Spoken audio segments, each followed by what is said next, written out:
जीवन कौशल का बहुत इम्पॉर्टेंट पार्ट।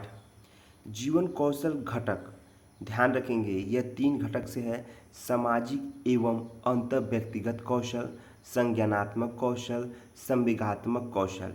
तो जब सामाजिक एवं अंतर व्यक्तिगत कौशल आता है तो वहाँ पे आप कोई चीज़ पर विचार करेंगे, वहाँ पे आप किसी चीज़ पर प्रतिबंध लगाएंगे। इस कौशल में जो होगा हमेशा अंतर संबंध आएगा। कहने का अर्थ है, जब आप समाज में जाएंगे, आप समाज में बात करेंगे तो आपकी बात कोई सुनेगा तभी तो आप कहेंगे। जब तक आपकी बात सुनी नहीं जाएगी तब तक अंतर संबंध नहीं होगा, तब तक निश्चित नहीं होगा और तब तक उस पर कोई भी अनुमति नहीं लेगा। इसीलिए समाज के अंतर संबंध कार्य करने पर ही वह संप्रेक्षण अच्छा होता है। दूसरा है संज्ञानात्मक कौशल। भाई इसका अर्थ है कि आपका संज्ञान कार्य कर रहा है। संज्ञान जब कार्य करेगा, आपका दिमाग या आपका मस्तिष्क जब काम करेगा तभी आप निर्णय ले पाएंगे, तभी आप खुद अपना भी मूल्यांकन कर पाएंगे। जब तक आपका संज्ञान काम नहीं करेगा तब तक आप अपना मूल्यांकन नहीं कर सकते हैं, आप निर्णय नहीं ले सकते हैं, आप सही गलत की पहचान नहीं कर सकते हैं। नेक्स्ट है संवेगात्मक कौशल। संवेग मैंने पढ़ाया था आपके टेट में। संवेग का मतलब क्या होता है कि हाव भाव का उथल पुथल। आपका संवेग आज कुछ अच्छा है, कल कुछ अलग होगा, परसों कुछ और विचार होगा। कहने का अर्थ यह है भाई कि यह संवेग बदलता रहेगा। कभी कभी प्रेम है तो कभी घृणा होगा, कभी लगाव होगा। तो यह क्या होगा, ये नियंत्रण पर या कंट्रोल पे कार्य करता है। तो बस ये पूछता है जीवन कौशल के कितने घटक हैं, तो 3 हैं। सामाजिक एवं अंतर व्यक्तिगत कौशल, संज्ञानात्मक कौशल, संवेगात्मक कौशल। जीवन कौशल की आवश्यकताएं एवं महत्व, इसमें ध्यान रखेंगे। जब कोई बालक है, उस बालक का विकास के लिए हमें जीवन कौशल का बहुत योगदान है। जब तक उसका विकास सौगुण विकास तभी होगा जब उसके जीवन कौशल अच्छे से रहे। एक बालक के सौगुण विकास के लिए जीवन कौशल का ज्ञान देना आवश्यक है। कहने का अर्थ है, आपको पैदा करने वाले आपकी माताजी हैं। अब माताजी को ही माना जाता है पहला गुरु। एकदम सुनते जाएंगे, माताजी को पहला गुरु माना जाता है। पहला गुरु क्यों माना जाता है? क्योंकि वही आपको इस दुनिया में लाई हैं। अब जब लाई हैं आपकी माताजी, आपके पिताजी इस दुनिया में आपको लाए हैं, तो उनका जो भी आपका कौशल चल रहा है, पहला जीवन कौशल का आधार जो है वो आपका परिवार, आपके माता पिताजी हैं। जिस प्रकार से आपको वो प्रारंभ ज्ञान देंगे उसी प्रकार से आपका ज्ञान प्रारंभ होगा। इसीलिए कहा जाता है कि आधारशिला अच्छा होना चाहिए। तो एक बालक के सौगुण विकास के लिए जीवन कौशल का ज्ञान देना आवश्यक है, क्योंकि जीवन कौशल के ज्ञान के अभाव में वह पूर्ण विकास की ओर अग्रसर नहीं हो पाएगा। जब तक जीवन कौशल का विकास सही ना हो, आपका जीवन सही व्यतीत नहीं हो पाएगा, ऐसा बताया जा रहा है। सामाजिक गुणों के विकास के लिए जीवन कौशल का ज्ञान आवश्यक है। अभी मैं बताया कि भाई समाज में रहना है ना, तो जीवन कौशल का होना जरूरी है। आज समाज के अनुसार आपको बदलना पड़ेगा। आप कहते हो कि सर नहीं, मैं अपने बच्चे को या मैं अपने घर के बच्चे को दूसरी जगह पढ़ाऊंगा क्योंकि यहाँ का वातावरण सही नहीं है। यह वातावरण कहाँ से आया है? यह वातावरण कहीं ना कहीं समाज से आया है। तो हमें समाज को पहले सही करना है, या समाज के अनुसार हमें खुद सही होना है, या खुद अपने को ढालना है। आज कहा जाता है कि आप भाई अच्छे जगह से पढ़ो, या आप अच्छे जगह रह के पढ़ो, या आप अच्छे संगत में रह के पढ़ो। ऐसा क्यों भाई? क्योंकि वह जो समाज है, जब वह समाज अच्छा रहेगा तभी आप अच्छे तरीके से विकास कर पाओगे। तो सामाजिक गुणों के विकास के लिए जीवन कौशल का ज्ञान आवश्यक समझा जाता है, क्योंकि जीवन कौशल मर्यादित आदर्श एवं सामाजिक व्यवहार में उपयोगी सिद्ध होती है। आदर्श, अब यहाँ भी पूछता है कि जो जीवन कौशल अच्छा जिसका रहता है वो कैसा होता है, तो वो आदर्शवादी होता है, वो विचारधारी होता है, वो सामाजिकता करता होता है। तो शैक्षिक समस्या एवं अशैक्षिक समस्याओं के समाधान के लिए जीवन कौशल का विकास होना जरूरी है। अब शैक्षिक समस्या जो आपकी समस्याएं आ रही हैं, या तो पढ़े लिखे हैं या बिना पढ़े लिखे हैं, तो ये जो समस्याएं आ रही हैं आप कैसे समाधान करेंगे? इनका जीवन कौशल में सुधार करके करेंगे। कहने का अर्थ है, आप देखे होंगे कि इंजीनियरों से बेस्ट मिस्त्री होते हैं। ये क्यों होते हैं? उतना अनुभव कर लिए रहते हैं मेरे भाई, इतना वो काम कर लेते हैं कि उनका ज्ञान इंजीनियरों से भी ज़्यादा हो जाता है। संवेगात्मक स्थिरता एवं मानसिक प्रक्रिया को सरल एवं स्वाभाविक रूप में संपन्न करने के लिए जीवन कौशल की आवश्यकता का अनुभव किया जाता है।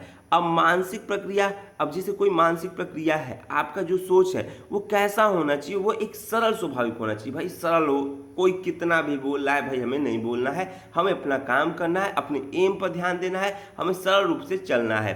ठीक है। बालकों में आत्मविश्वास की भावना विकास करने के लिए भी कौशल की आवश्यकता होती है। कहने का अर्थ क्या है भाई?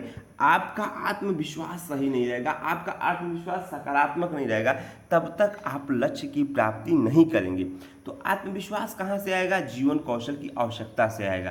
कहने का अर्थ है कि हमें आवश्यकता जो है आत्मविश्वास खुद पैदा कर देगी।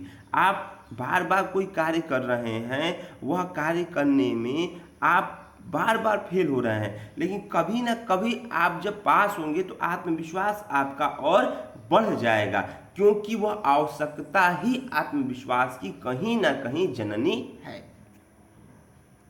शिक्षण व्यवसाय के नैतिक सिद्धांत तो उनके बालकों या बौद्धिक एवं चरित्र निर्माण विकास प्रेरणा प्रदान करती है। तो बौद्धिक और चरित्र के निर्माण में यह क्या करता है? प्रेरणा को उत्पन्न करता है। बौद्धिक का अर्थ क्या हुआ? बुद्धि से हुआ। आप जिस परिवार में या जिस संबंध में या जिस वातावरण में रह रहे हैं, उसके हिसाब से ही आप उसमें प्रेरणा प्रदान कर रहे हैं, या उसके हिसाब से ही आपको आंतरिक और बाह्य प्रेरणा भी उत्पन्न हो रही है। उसको स्वयं और उन नियमों एवं आदर्शों में स्थापित करना चाहिए जिससे कि विद्यार्थी उन्हें अपना आदर्श माने। जब तक आप अपने गार्जियन को या अपने अध्यापक को, आप कहा जाता है ना कि आपका हीरो कौन है, तो ये पूछा है क्वेश्चन में कि बालक का हीरो कौन होता है, तो बालक का हीरो उसका अध्यापक होता है। ये ध्यान रखने वाली बात है कि बालक का हीरो कौन होता है, तो उसका अध्यापक होता है, क्योंकि वह अध्यापक एक आदर्श नियम से या आदर्श वातावरण से चलता है। जब आदर्श नियम और आदर्श वातावरण में चलेगा तो वह स्थापित कर लेता है कि मैं बड़ा होके अपने अध्यापक की तरह बनूंगा, मैं बड़ा होके अपने भाई की तरह बनूंगा, मैं बड़ा होके अपने पिता की तरह बनूंगा।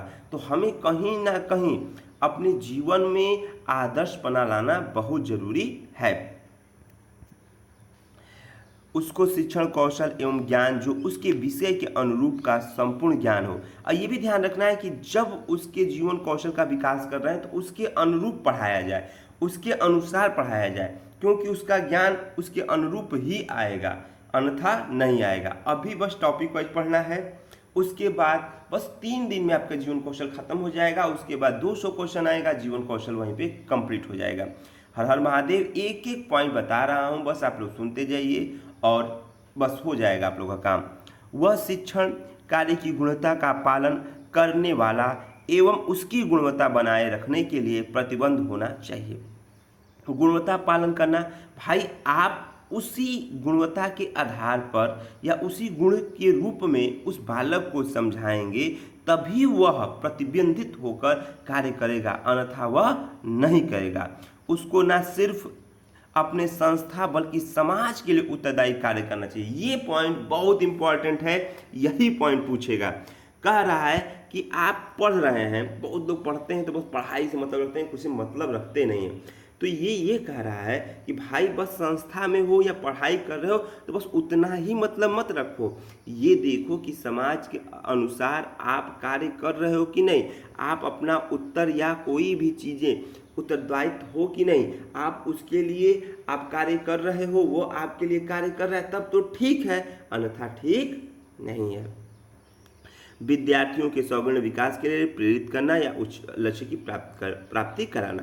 कहने का अर्थ है जब बालक को प्रेरित करते हो तो वो प्रेरणा प्राप्त करता है, प्रेरणा प्राप्त करता है तो आगे बढ़ता है, आगे बढ़ता है, विकास होता है, विकास होता है तो लक्ष्य की प्राप्ति होती है। प्रेरणा दो प्रकार का होता है, एक आंतरिक और एक बाह्य। जहाँ पे हम अपने मन से बात करेंगे, जहाँ पे हम अपनी खुद का कल्पना करेंगे, वह कहीं ना कहीं आंतरिक है, तभी लक्ष्य की प्राप्ति होगी, अन्यथा लक्ष्य की प्राप्ति नहीं होगी। लास्ट पॉइंट है शिक्षण क्षेत्र में व्यावसायिकता। सिम्पसन और स्टूड ने कहा था कि प्रतिदिन उपस्थिति के साथ शिक्षक को सामयिकता से कक्षा में उपस्थित होना चाहिए। देखिए कहने का अर्थ है, बात को समझिएगा। एक बालक है, एकदम सुनिएगा, वीडियो थोड़ा सा लंबा होगा। एक बालक है, वह डेली काम कर रहा है, वो डेली सीख रहा है, वो डेली पढ़ता है। बेटा उसका ज्ञान कहीं ना कहीं अस्थाई है, वह धीरे धीरे अस्थाई ज्ञान की तरफ जा रहा है। आप एक दिन पढ़ते हो, पास हो जाते हो, उससे अधिक नंबर पा जाते हो, लेकिन यह जरूरी नहीं है कि आप उससे अधिक ज्ञानी हो। कहने का अर्थ है जब आप प्रतिदिन कोई काम कर रहे हैं, आप सरल रूप से काम कर रहे हैं, आप मूर्त रूप से कार्य कर रहे हैं, तो वह जब वो आगे बढ़ेगा तो उसका ज्ञान अस्थायी होगा। इसीलिए वो कह रहा है कि अध्यापक को कक्षा कक्ष में डेली उपस्थित होना चाहिए, और वह कक्षा कक्ष में जब डेली उपस्थित होगा, जब पढ़ाएगा, तो उसका ज्ञान तो अस्थायी होगा ही होगा, बालक में भी रुचि उत्पन्न होगा और बालक का विज्ञान अस्थायी हो जाएगा।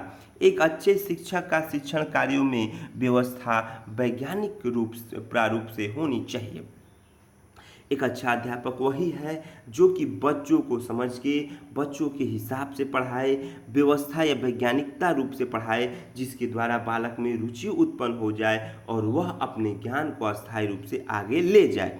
उस कौशल एवं व्यक्तित्व शिक्षण व्यवसाय पर प्रत्यक्ष प्रभाव डालने अथवा वह शिक्षक के अनुरूप होना चाहिए। ये भी ध्यान देना है कि जैसे आपका जीवन कौशल है, जैसे आपका शिक्षण कौशल है, तो जहाँ पे ये बात किया जा रहा है तो व्यक्तित्व रूप से प्रभाव डाले। आज बात को समझिएगा। एक पॉइंट और पूछता है व्यवसाय।